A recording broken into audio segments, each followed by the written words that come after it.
नमस्कार, मैं हूं संजय शर्मा। आप देख रहे हैं 4 PM न्यूज़ नेटवर्क। दिल्ली में था एक मित्र के यहाँ एक राजनेता हैं, उनके घर गया हुआ था। जब मैं वहाँ से निकला, थोड़ी देर के लिए मैंने अपना मोबाइल बंद किया था, तो निकला बहुत सारे मैसेज थे मेरे पास। और मैसेज थे, वो अजीत अंजुम ने रवीश कुमार का एक इंटरव्यू लिया और उस इंटरव्यू में रवीश कुमार की कुछ पीड़ा सामने आई और सामने आया ज़िक्र गोदी सेठ का। अब हालाँकि रवीश ने बहुत मैं कहूँगा सफाई से कहा कि भई जैसे गोदी मीडिया, ये रवीश का दिया हुआ नाम था कि एक गोदी मीडिया एक अवधारणा है, इसी तरह गोदी सेठ एक अवधारणा है।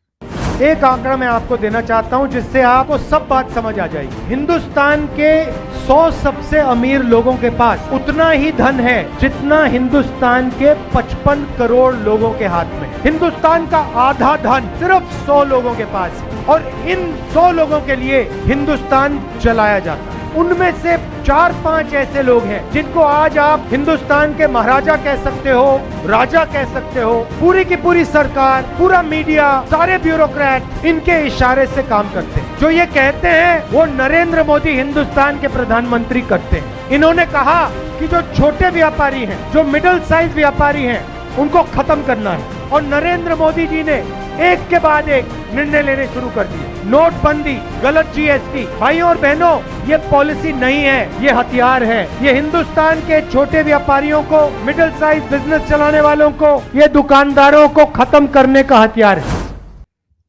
लेकिन सब जानते हैं कि गोदी सेठ अवधारणा नहीं है, गोदी सेठ हैं, मतलब अडानी भैया हैं।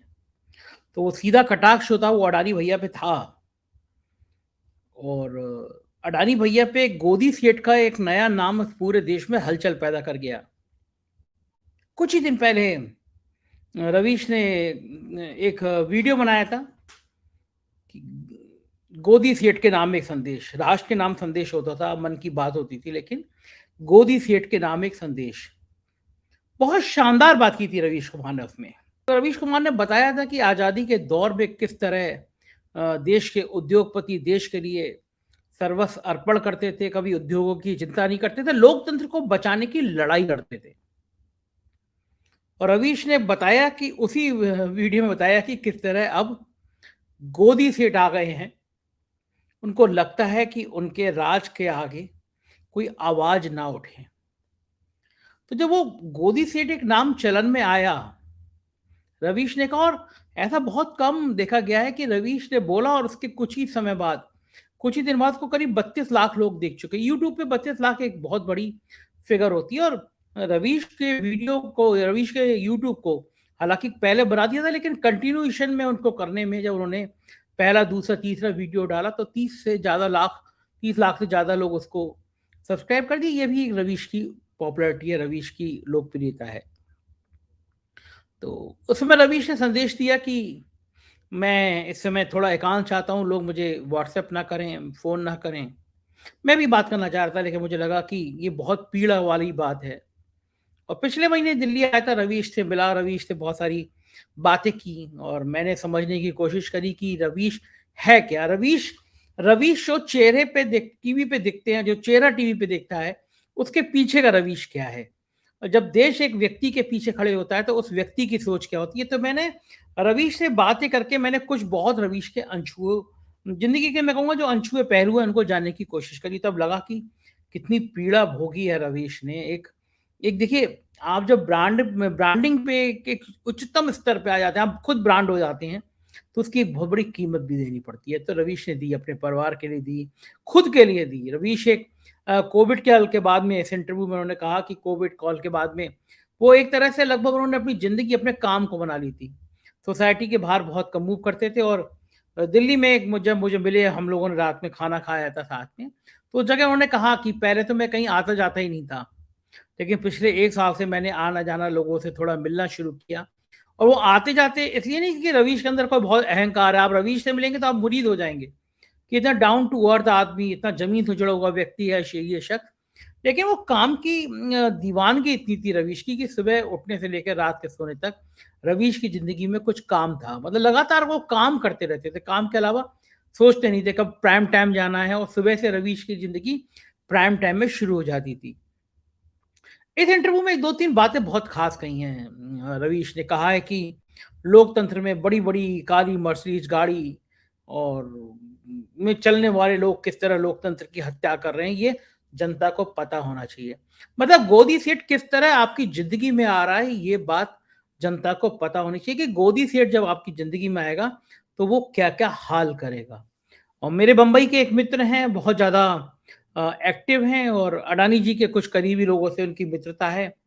तो उन्होंने मुझे बताया कि अडानी जी के यहाँ बड़ी पीड़ा है इस बात को लेकर। अडानी जी के कारोबारी जो अडानी जी के बम्बई की कंपनी के लोग हैं, वो इस बात से पीड़ा है कि कहीं ऐसा ना हो कि पूरा देश अब अडानी जी को गोदी सेठ के नाम से पुकारने लगे। उनमें दहशत है। दहशत इसलिए कि रवीश ने एक शब्द निकाला गोदी मीडिया, पूरे देश में वो एक नारे के रूप में बदल गया। हमने देखा कि अंजना ओम कश्यप बिहार की कवरेज करने गई तो जनता सड़क पे खड़ी हुई है, बदतमीजी नहीं कर रही है, लेकिन नारे लगा रही है गोदी मीडिया वापस जाओ। तो रवीश ने कहा गोदी मीडिया, और देश ने गोदी मीडिया को नारे की तरह स्वीकार कर लिया। पंजाब में का पूरे देश में जब किसानों का मूवमेंट शुरू हुआ तो पंजाब के अंदर किसान सड़क पे दिल्ली पे आ गए थे। कुछ चैनल जो गोदी मीडिया हैं वाकई में, वो कवरेज करने गए, किसान तख्ती लेके खड़े हो गए कि गोदी मीडिया वापस जाओ। पता रवीश ने एक शब्द को उछाला देश में, और देश ने उस शब्द को हाथों हाथ ले लिया। गोदी मीडिया मतलब जो सत्ता की चरण वंदना करे, जो सत्ता के आगे झुका रहे, जो सत्ता के आगे नतमस्तक रहे, मतलब वो गोदी मीडिया। तो अडानी भैया को डर है कि कहीं ऐसा ना हो कि गोदी सेठ के नाम पे उनका नाम इतना ज्यादा चलन में आ जाए कि वो पीड़ा में आ जाए। रवीश ने बताया, मतलब आप सुन के आप सहम जाएंगे किस तरह 27 साल से एक व्यक्ति है कि जिंदगी में जी रहा है। वो सुबह उठता है तो उसने कहा कि मुझे लगता है कि कुछ लोग मेरे इस लाइन पे हैं, कुछ लोग मेरे इस लाइन पर हैं। मतलब एक व्यक्ति पूरे दिन में एक देश के लिए वो रेलवे की भर्ती की बात कर रहा होता है, वो किसान की बात कर रहा होता है, वो बेरोजगारों की बात कर रहा होता है, पूरे दिन भर में ताना बाना बुनता है कि देश की समस्या क्या है, और वो आपके सामने परोसता है। उन्होंने कहा कि 2014 से पहले इससे ज्यादा दीवानगी थी। बात सही है, मैं तो गवाह हूं। होता है ना कि आप 2014 के बाद देश एक बहुत बहुत सुंदर लाइनें हैं कि प्रेम की लाइनें, लेकिन बहुत सुंदर लाइनें हैं कि जैसे ये पूरी, मैं थोड़े शब्द में फिर कहूंगा, मैं बहुत शायरी याद नहीं रहती तो कुछ शब्द बदल सकते हैं। तो जो लाइनें जो थी वो ये थी कि जैसे ये पूरी सृष्टि दो हिस्सों में बटी हुई है, एक ईसा के जन्म से पहले और एक ईसा के जन्म के बाद। ऐसी ही मेरी जिंदगी दो हिस्सों में बटी हुई है, एक तुझसे मिलने से पहले और एक तुझसे मिलने के बाद। तो रवीश रवीश की जिंदगी भी काम के अलावा कुछ होती है, ये उसने पीड़ा दी है। रवीश ने बड़ी साफगोई से स्वीकार किया कि वो रो पड़े। 27 साल तक आप सोचिए, एक आदमी सुबह से उठ रहा है, इश्क की तरह काम को जी रहा है, प्रेम की तरह काम को जी रहा है, काम कर रहा है, बता रहा है, देश की समस्या बता रहा है। अचानक रवीश की पीड़ा ये है कि ठीक है, आप पे बहुत पैसा है, ईश्वर करे और पैसा आ जाए, आप नंबर 2 पे नहीं, आप नंबर 1 पे हो जाएं, लेकिन इसका मतलब नहीं है कि जो लोकतंत्र की आवाज के प्रतीक बन गए हैं, आप उनको अपनी दौलत से उनको खरीद लेंगे, उनको तहस नहस कर देंगे। तो मैं जिन बम्बई के मित्र की बात बता रहा था, तो उन्होंने मुझसे कहा कि बड़ी बेचैनी है कि कहीं अडानी भैया का नाम गोदी सेठ ना पड़ जाए। तो मैंने कहा तो फिर उन्होंने एनडीटीवी खरीदने की जरूरत ही क्या थी? क्यों खरीदा उन्होंने एनडीटीवी? अगर इतने डर है उनको, तो पूरे खरीदा कहाँ गया? वो तो मोहरे हैं। कहा गया उनसे तुम एनडीटीवी खरीदो। अब वो मोहरे हैं तो अब मजबूरी में एनडीटीवी, तो मुझे लगा ये बचाव है। अब अडानी भैया भी इस बचाव में आ गए, भाई मैंने नहीं खरीदा, मुझसे तो कहा गया, मैंने खरीद लिया। अब इशारा आप समझ सकते हैं कि किसने कहा होगा, किन साहब ने गोदी सेठ से कहा होगा, गोदी सेठ ने उसको खरीद लिया होगा। अब पीड़ा एक और है, जब जनमानस खड़ा होता है, जब लोग खड़े होते हैं, तो फिर वो जो जन आक्रोश होता है वो बहुत ज्यादा होता है। तो गोदी सेठ को परेशानी है कि कहीं वो पूरे देश में गोदी सेठ ना बन जाए। और रवीश ने कहा कि लोकतंत्र की हत्या करने का जो चीजें हैं वो मैं चाहता हूं जनता के सामने आ जाए। अब अडानी भैया की टीम ने एक नया आइडिया निकाला है कि भाई जब गोदी मीडिया की तरह गोदी सेठ प्रचलन हो जाएंगे तो अडानी भैया का पक्ष आना चाहिए। अब आए कैसे? अब अगर एनडीटीवी में बैठ के अडानी भैया कुछ भी अपने बारे में प्रलाप करेंगे तो लोग कहेंगे तो चैनल उनका है। तो अडानी भैया की अदालत सजने वाली है, जहां तक मुझे पता चला है। एक प्रायोजित इंटरव्यू होने वाला है जिसमें आपको लगेगा कि अडानी भैया से कुछ तीखे सवाल किए जा रहे हैं, लेकिन वो तीखे सवाल दरअसल अडानी जी की इमेज बिल्डिंग का काम करेंगे। तो बहुत जल्दी एक अडानी भैया का गोदी सीट में पता नहीं कह सकता हूँ, नहीं कह सकता हूँ। मैं कहूँ या नहीं कहूँ इससे कोई फर्क नहीं पड़ रहा। देश रवीश के इंटरव्यू के बाद उनको गोदी सीट कहने लगा है। तो मेरे कह देने से कि वो अडानी जी को लिए गोदी सीट कह रहे हैं, कोई फर्क पड़ेगा नहीं, क्योंकि वो जैसे गोदी मीडिया चलन में आ गए, इसी तरह अडानी जी गोदी सेठ के रूप में चलन में आ गए। और मुझे लगता है कि व्यापारी के रूप में अडानी जी एक गलती कर रहे हैं। मैं फिर कहूंगा कि मतलब लोकतंत्र में आपको उन सब चीजों से बचना चाहिए जिससे देश की जनता सीधे जुड़ी हुई है। आप पैसे के दम पे सब कुछ कर सकते हैं। आप हर बोलने वाली आवाज को खामोश कर सकते हैं। सबको पता है अफसर आपके, पुलिस आपकी, अदालत आपकी, और तंत्र आपका, सरकार आपकी। कुछ नहीं है। बोलने वालों के पास कुछ नहीं है तो बस केवल मुट्ठी भर ताकत आत्मा की। और ये जो आत्मा की मुट्ठी भर ताकत होती है, ये बड़ी से बड़ी हुकूमतों को डिगा देती है। ये दुनिया में बड़े से बड़े तानाशाहों को इस मुट्ठी भर ताकत ने हिलाया है, डिगाया है, बदला है।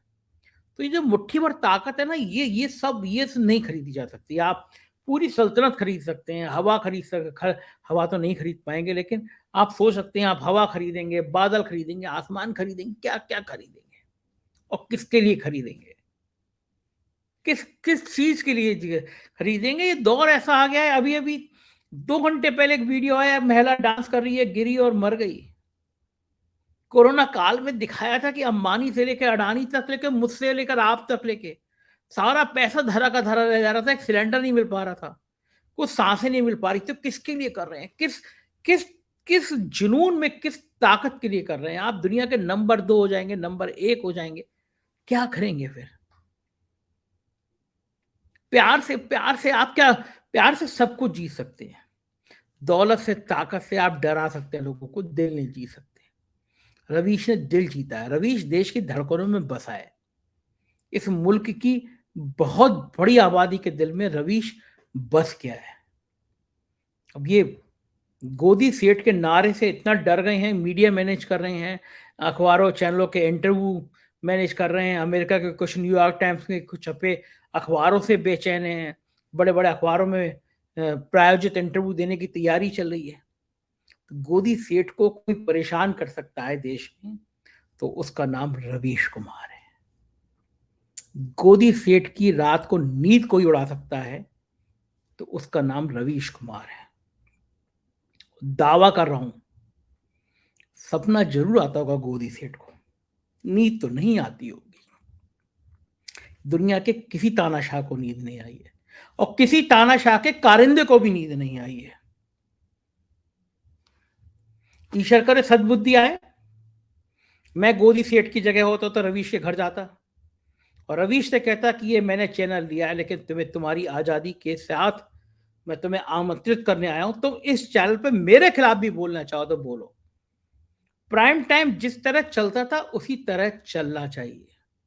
एक बड़ा कुतर्क जैसा बात सामने आई गोदी सेठ की तरफ से कि हम इसको अल जजीरा जैसा अंतर्राष्ट्रीय चैनल बनाना चाहते हैं। रवीश ने भी अपने इंटरव्यू में कहा, पूछा रवीश ने, तो क्या आप अल जजीरा के रिपोर्टर को अपना इंटरव्यू करने देंगे?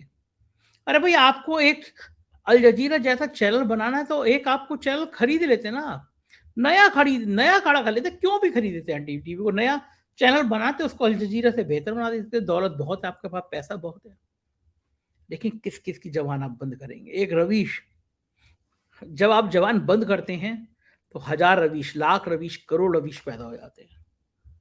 मैं कह रहा हूं, मैं रात के 3 बज रहे हैं, मैं ये वीडियो बोल रहा हूं क्योंकि रवीश की बातें मुझे दिमाग में गूंज रही हैं। मुझे लगा मैं सो नहीं पाऊंगा अगर मैं बोलूंगा नहीं।